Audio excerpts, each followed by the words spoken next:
الهلال والحالي للاهلي الاماراتي، وطبعا جيورجيوس دونيس المدرب اليوناني الحالي لفريق الهلال السعودي. نمر الى استعراض تشكيلتي الفريقين. بالنسبه للفريق الضيف الآرونية ب70 متر، والآن الهجمة إماراتية وأحمد خليل قوية يسدد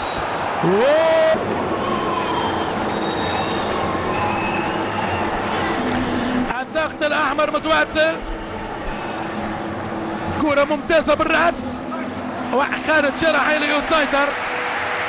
اشتريك يرجع يبيعك يا خالد يا انت لست من يوم نار. اشتريك يرجع وهذه هجمة اسماعيل حمادي.